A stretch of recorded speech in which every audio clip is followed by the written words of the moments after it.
morning. My name is Manfred Pfeifer. I'm from Kemp, and thanks for the introduction. Today I want to tell you and explain a bit about Kemp Loadmaster and the capabilities, how to make your applications performant, high availability while maintaining protection against unauthorized access. It's a long headline. The content is about security, it's about authentication, it's about different mechanisms to make the user experience really well, so that people can access their applications in a good manner and they don't get any insight about server failures, about network outages, and are authenticated. My name is Manfred Pfeifer. I am a technical contact as a pre-sales consultant in the German-speaking area and in Eastern Europe. To give you a bit of an overview, what is a load balancer application delivery controller doing for the application? Well, originally it's quite simple.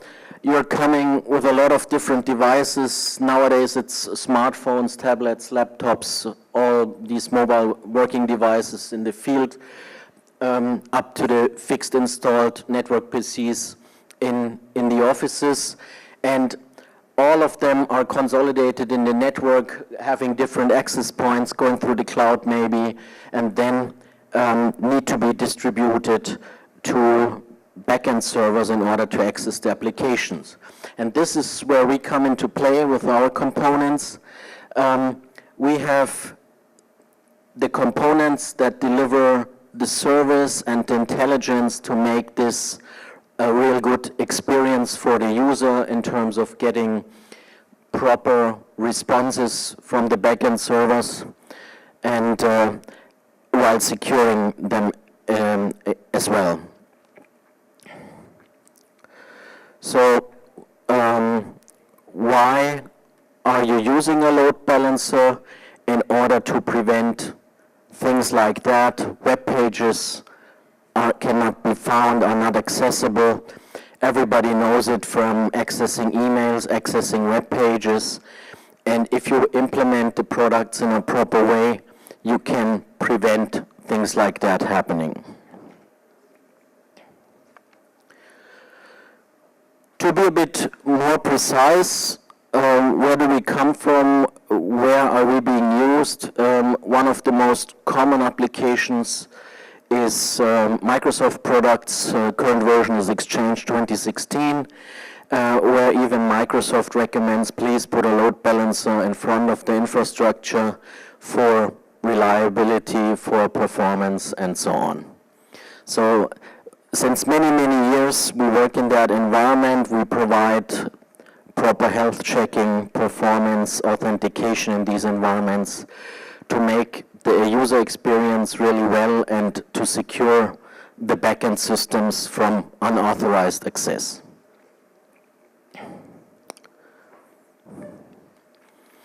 To put it simple, you can do load distribution evenly, like in the example number 1, where you have 25% distribution to each of the backend systems. But of course, you can also do that in a different way. If you have different powerful backend systems, where one system can cover 40% of the traffic and the other ones are equally sourced and deliver 20% of the traffic. This is something you can handle by a weighted load distribution and can be covered. Another situation, you will have scheduled or emergency maintenance or hardware breaks, and in the best case, the user should not be impacted by that. They should not experience any limitation in accessing the application or the data. That's also something that a component has to recognize and has to redistribute the traffic, which means the fourth device would be failing. So there is a redistribution, a session initiation and diversion to other backend systems so that all the traffic, all the requests that are coming in are being covered and are being distributed to the remaining system in the backend. These are load balancing basics. They are there since many, many years. There's not a lot of secrets anymore around these mechanisms. Over time, additional features have come to the load balancing environment.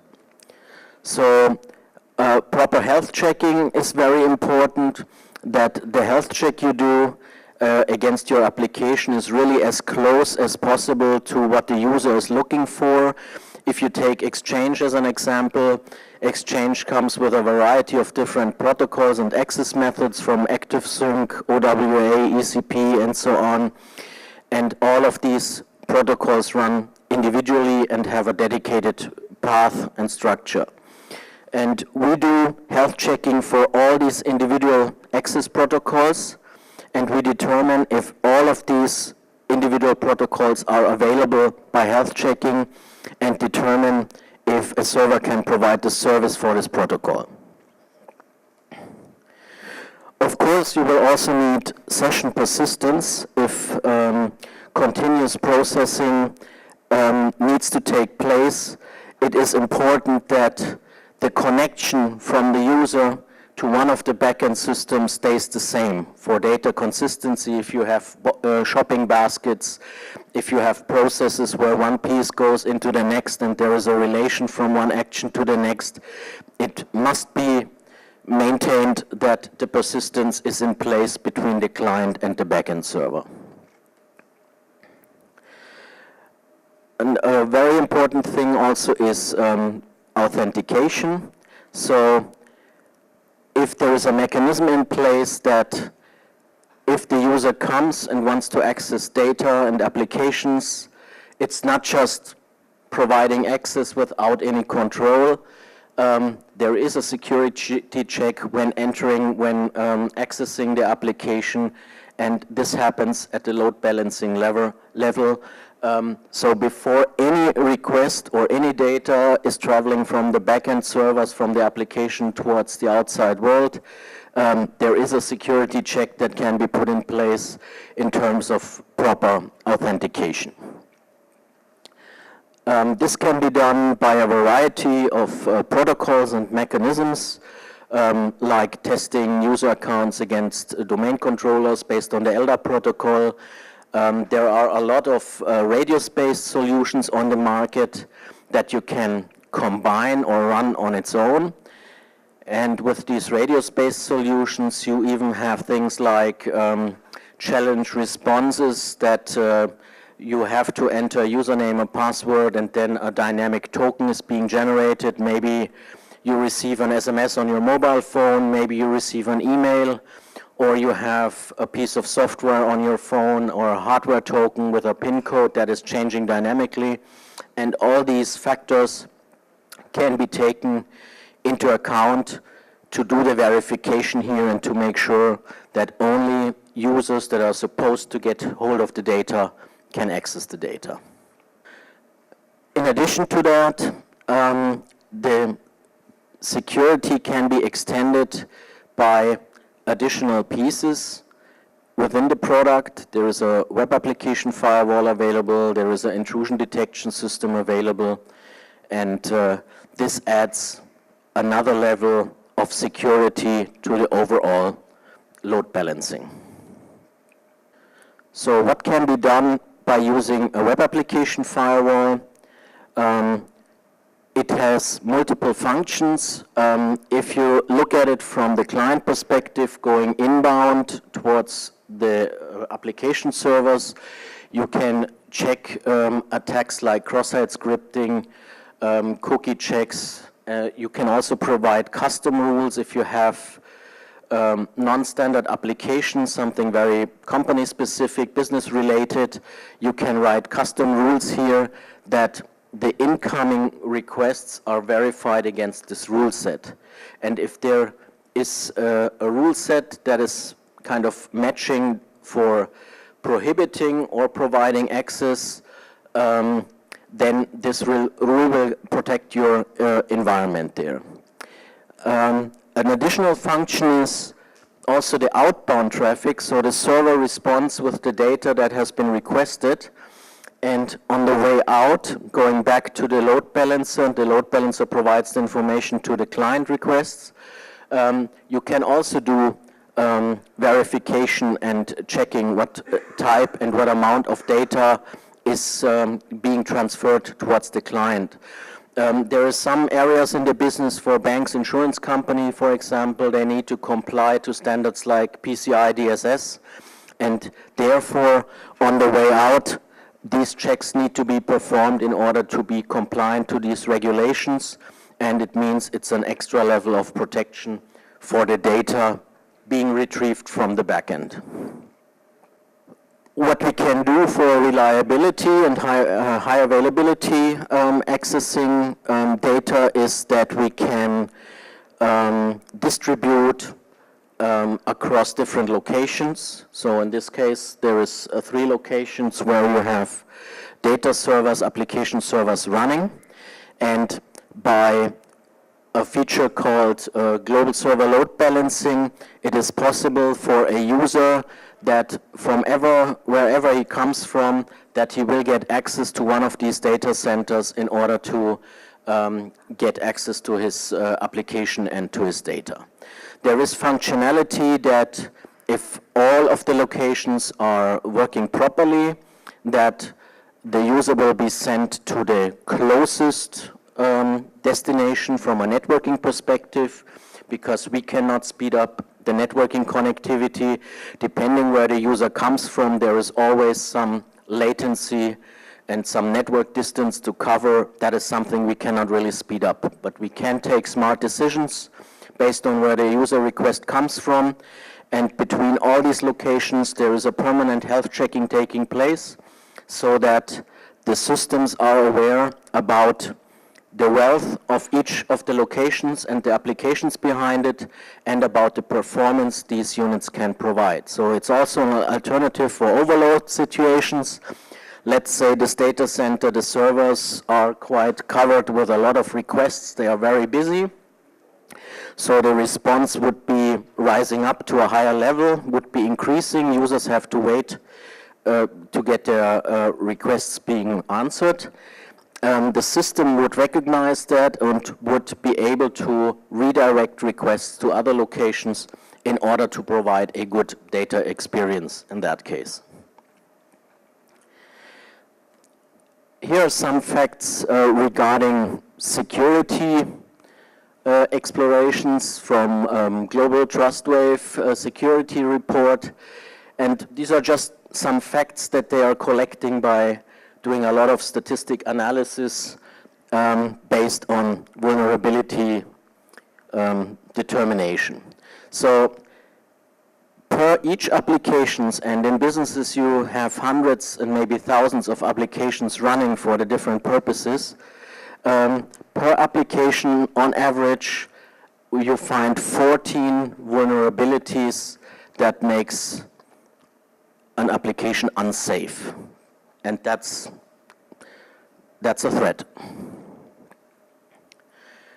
At the same time, if you scan web applications for security issues, for vulnerabilities, 97% of the scanned applications that have been checked are having serious security issues. It means altogether that you have, if you're in charge, if you're responsible for the IT, you are good off if you take this serious and take care of these figures and look for solutions how to protect your environments and save it. The OWASP is something, the OWASP top 10 list is produced every 3 years. And they put a list together called the OWASP Top 10. People dealing in the security market are very familiar with the OWASP. It's a general known statistic analysis. And you will see over time that the different items in the top 10 list, they still remain over years. So what I brought here is a report from 2013. compared to 2017. And you will see that most of the vulnerabilities of the attacks are still there. They might change in order, they might change in priority, but we still need to worry about things like SQL injection. We still need to worry about authentication problems for networks and applications. And so the mechanisms that are available are not to that extent in place as they should be in order to protect the environment.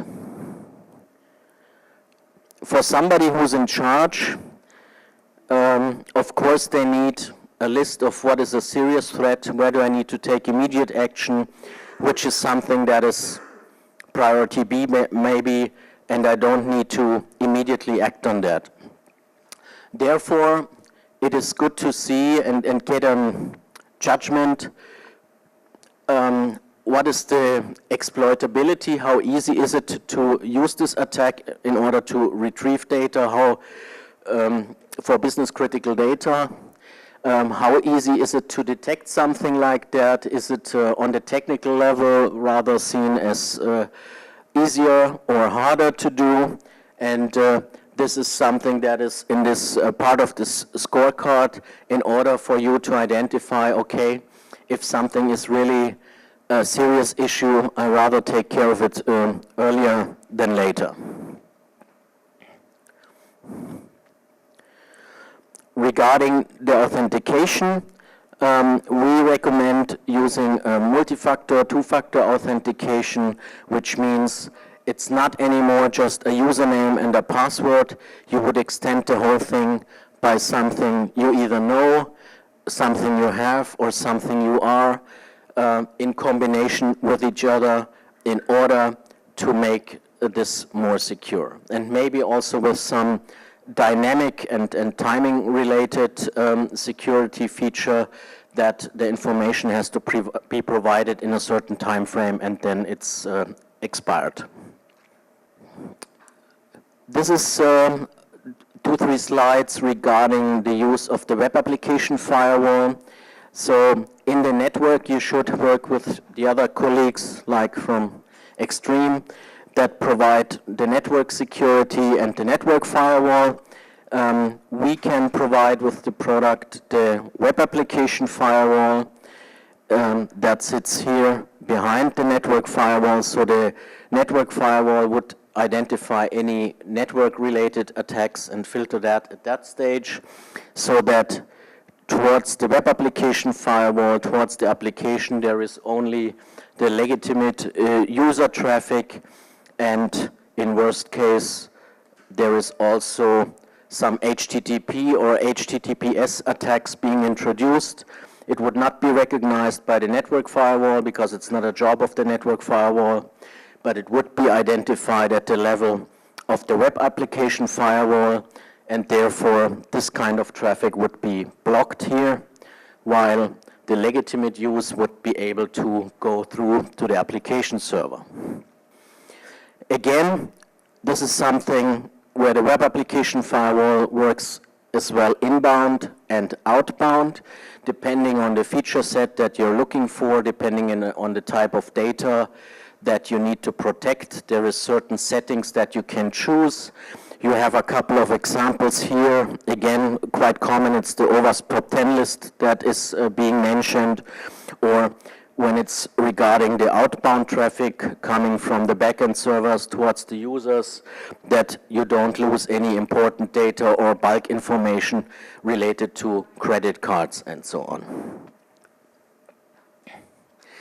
So, as a key takeaway, I would like you to remember that what can we provide?